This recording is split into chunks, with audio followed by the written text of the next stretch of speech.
El menú del día en M24. El plato principal. La entrevista.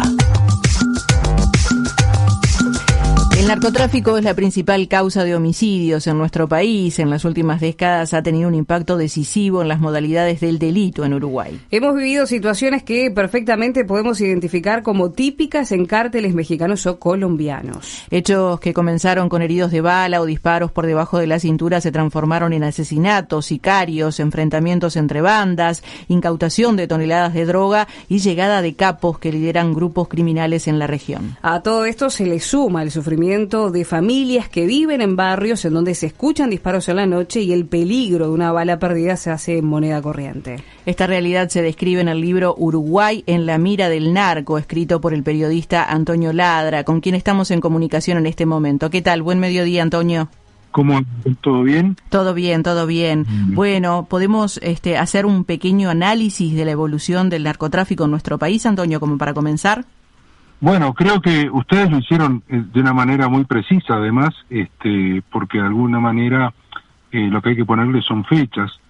Lamentablemente esto tiene larga data y se ha venido anunciando desde hace, por lo menos de la década del 90, fines de la década del 90, que esta situación en la cual nos encontramos hoy y que puede llegar a ser más compleja aún, se iba a ir dando. Quizás el sistema político, bueno, la sociedad, hasta la academia diría, no dio cuenta debidamente de las advertencias que en su momento hacía el comisario inspector fallecido Julio Guarteche, cuando él hablaba de esa situación social que se venía, en la cual él nos llevaba al bulto sobre la responsabilidad que le cabía a la policía, a los investigadores, al Ministerio del Interior, pero decía que para atacar esos problemas había que aplicar primero políticas de Estado que trascendieran los partidos políticos que estuvieran en el poder en ese momento, pero también donde concurrieran todos los agentes del Estado implicados en eso. Y cuando digo eso, hablo no solamente del Ministerio del Interior a través de la policía, que le corresponde la tarea de represión, sino también el MIDES, también el Ministerio de Salud Pública, también el Ministerio de Educación y Cultura, secundaria, bueno, todo lo que tiene que ver con la enseñanza, con la educación, pero también las intendencias en cada departamento, porque podemos tener muchas cámaras para filmar, pero si las calles no están iluminadas, de poco sirve. O sea, es una necesidad de coordinar políticas que lamentablemente a veces en nuestro país se hace difícil. La prueba ha sido lo que ha ocurrido y donde estamos parados ahora.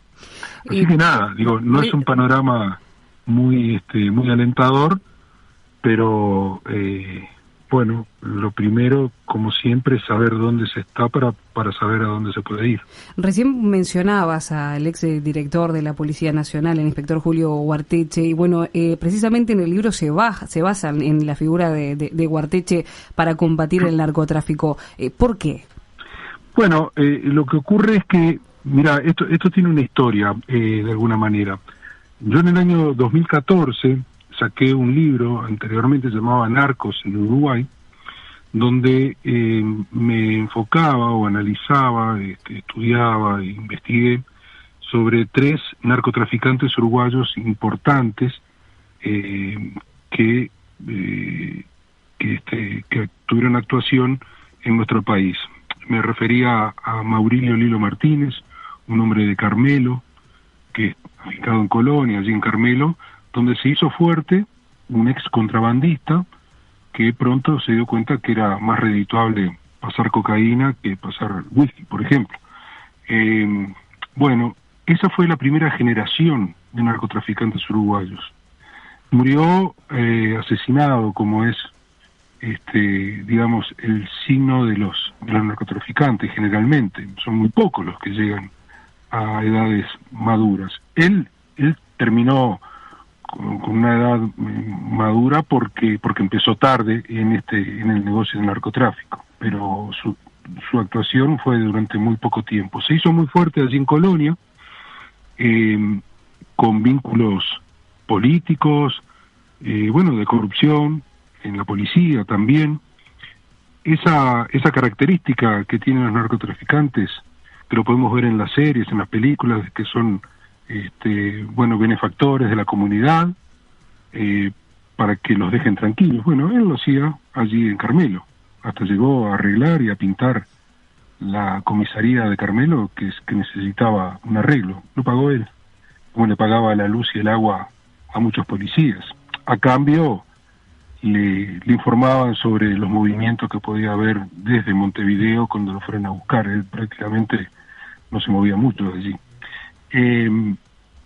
Llegó a tener mucho poder allí, y esa fue una historia. La otra historia tenía que ver con Omar Clavijo, un hombre joven que inauguró la ruta de la marihuana desde Paraguay acá a Uruguay, rutas aéreas que hoy se siguen utilizando, y que en el momento que él fue asesinado en Paraguay por sus colegas narcotraficantes también, porque había perdido un cargamento, etcétera, estaba ya experimentando, estaba intentando cambiar el producto y empezar a traficar cocaína, sobre todo para la zona de Maldonado, Punta del Este, donde él estaba afincado. Y allí también era un hombre que tenía muchos vínculos políticos, a tal punto que una vez que lo detuvieron, el propio intendente de Maldonado en aquel momento, Domingo Burgueño, se interesó por él, diciendo que era amigo de él, pero bueno, el intendente es el hombre más fuerte del departamento, o sea, es una presión a la justicia y a la policía inadmisible. Bueno, eso ocurrió acá. Clavijo murió ejecutado en una ejecución casi, te diría, de película, después de una cena en Paraguay que le brindaron sus amigos, cuando estaba en los postres, digamos, ahí lo ejecutaron, 8 balazos, todos en la cabeza, esa marca mafiosa. Después el otro narcotraficante importante, uruguayo, fue Washington Bocha Risotto, empresario vinculado al fútbol, al boxeo, con diversos emprendimientos, benefactor del barrio Palermo también, que fue asesinado por sicarios el segundo día del año 2012 en un lugar muy céntrico allí en el barrio Palermo, en Ejido y Gonzalo Ramírez, inaugurando de alguna manera esa era del sicariato y de los asesinatos por encargo. Uh-huh. Eso fue el origen aquel que empecé a investigar todo el tema del narcotráfico, además sumado a la Operación Campanita, que fue una operación muy importante, porque fue la primera que descubrió la intervención de narcos extranjeros importantes de Colombia, de Brasil, vinculados acá, con propiedades acá en Uruguay, pero que además utilizaban a Uruguay como lugar para el lavado de dinero.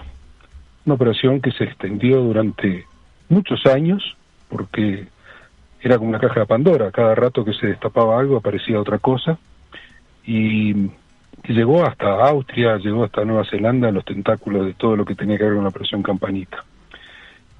Eso me dio pie también después a ver que había habido un intento, que Uruguay estuvo bajo fuego de alguna manera de las organizaciones más grandes, los cárteles más grandes, y coincidía justamente con la actividad como director nacional, como director de la política antidroga y después como director nacional de policía de Julio Guarteche.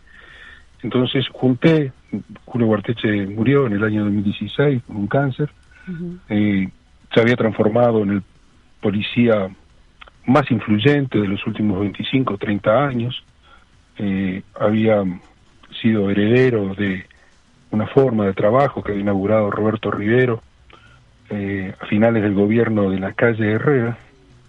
Y fíjate que hubo una política de Estado que se mantuvo con un equipo que estuvo trabajando, perfeccionando sus técnicas y también frenando el ingreso de estos narcotraficantes grandes, estas organizaciones, porque debo decir que organizaciones como el del Señor de los Cielos, el cártel del Chapo Guzmán, el cártel de las FARC, o sea, la rama de las FARC que vendía droga o que estaba en el negocio de la droga, los Queenies últimamente, que es el cártel Nuevo Jalisco Generación, la mafia italiana, la mafia calabresa, todos ellos quisieron instalarse acá en Uruguay. Antonio, tú recién mencionabas las políticas de Estado. Bueno, ¿qué políticas se llevaron a cabo en las administraciones anteriores para combatir todo este narcotráfico? Bueno, mirá, justamente decía las políticas de Estado porque eso comienza en el gobierno de la calle Herrera, a finales, sí, con un equipo que se conforma, queda desmembrado por la campaña electoral, pero se vuelve a convocar en el primer gobierno, en el segundo gobierno de Sanguinetti. Sigue ese equipo trabajando, estoy hablando de Ugarteche, de Rivero, después fue relevado, pero Rivero, Ugarteche, Layera, William García, bueno, otros policías importantes que se mantuvieron llevando adelante su tarea contra el narco o defendiendo a Uruguay del gran narco, desde esos gobiernos. Ya hablé de segundo gobierno de Sanguinetti, Valle, Tabaré Vázquez, José Mujica, Tabaré Vázquez de nuevo. En todos ellos se llevó a cabo una política con diferentes ministros, también ministros del Interior, pero se llevó adelante una política en la cual el objetivo era impedir el ingreso de las grandes organizaciones de narcotraficantes. No solamente eso, sino que además combatir lo otro, que es lo que le duele también a las organizaciones o los grandes narcos, que son los bienes. Y así en el primer gobierno de Tabaré Vázquez se crea una ley por la cual se pueden incautar y se pueden vender todos los bienes que se le incautan a los narcotraficantes. ¿Y dónde va ese dinero de los bienes confiscados? Por ejemplo, a la Junta Nacional de Drogas, pero por ejemplo, la sede de la Fiscalía General de la Nación, allí en la calle Paysandú, que eso era de la Bayer, eso fue comprado con dinero que fue incautado a los narcotraficantes, ese local. No sé, creo que se pagó con $1,5 millones. Pero también para todo lo que tiene que ver con la rehabilitación, que lamentablemente ahora ha decaído todo eso, vehículos, cientos de vehículos que estaban antes, que se estaban pudriendo ahí en el Prado, ahora se pudieron volcar esos vehículos para que trabajen en el Estado, por ejemplo. Antonio, perdona que te corte, pero no nos quedan muchos minutos, pero recién dijiste que ha decaído. Entonces la pregunta por ahí puede ser, ¿estas políticas de Estado que vos mencionaste que tienen una larga trayectoria, se mantienen al día de hoy? No, por eso justamente no se mantienen. Y ese es uno de los, advierto que ese es uno de los grandes problemas que se ha generado. Toda la estructura que se había montado, la forma de trabajo que había devenido de la reforma policial, fue desmantelado. Todos aquellos que estuvieron trabajando con Ugarteche fueron relevados de sus cargos o llevados a lugares donde son insignificantes. Entonces, la política de Estado que se llevó adelante desde el gobierno de la calle Herrera hasta el gobierno de Tabaré Vázquez, hasta el segundo gobierno de Tabaré Vázquez, ha desaparecido. O sea, todo el saber acumulado que había allí quedó en la nada, porque además todo lo que había en cuanto al trabajo policial, que tenía que ser vinculado también a que el policía es un amigo un amigo en la sociedad, no un enemigo, no está solamente para reprimir. Todo lo que tiene que ver con derechos humanos, el estar cerca de la población también ha sido puesto en cuestión, a tal punto que han habido policías que habían sido relevados anteriormente por estar con algunas vinculaciones o tener prácticas cercanas a lo que era en la dictadura, que hoy estuvieron dando clase hasta hace poco en la Escuela Nacional de Policía. Entonces, ha habido un cambio notorio. Antonio, ¿esto qué repercusiones puede traer? Pensando en que somos un país atractivo para los narcos, según tu libro, bueno, porque tenemos puertos, porque tenemos fronteras terrestres permeables, ¿qué puede llegar a pasar? No, es decir, llegar a pasar, no sé, no soy adivino, simplemente lo que puedo decir es que que Uruguay está en una situación complicada como en toda esta región, porque además no es solamente lo que pasa dentro de fronteras, sino lo que pasa por fuera de las fronteras.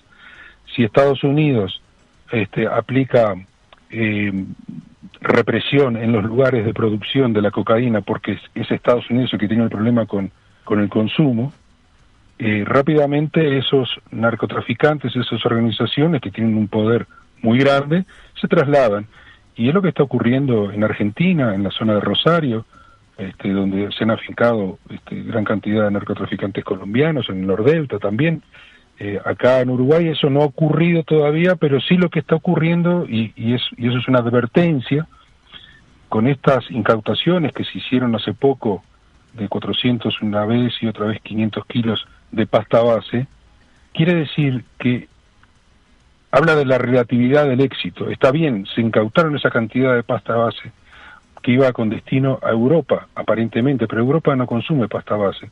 ¿Qué es lo que viene a hacer esa pasta base acá? Se viene a seguir cocinando, se viene a cocinar para transformarla en cocaína, que ese sí es lo que consumen en Europa. Quiere decir que si en Uruguay, en nuestro territorio, empiezan a instalarse cocinas de cocaína, estamos en un problema.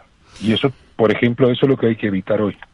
Antonio, lamentablemente nos quedamos ya sin tiempo, pero bueno, sobre el cierre queremos consultarte dónde, bueno, se puede adquirir tu libro Uruguay en la mira del narco, aquellos que estén interesados. Sí, está en todas las librerías. Es un libro que está editado por Penguin Random House, por Sudamericana, y en todas las librerías está, y está también disponible a través de las páginas web de Penguin, penguinlibros.com. Antonio Ladra, te agradecemos mucho estos minutos aquí en el menú del día.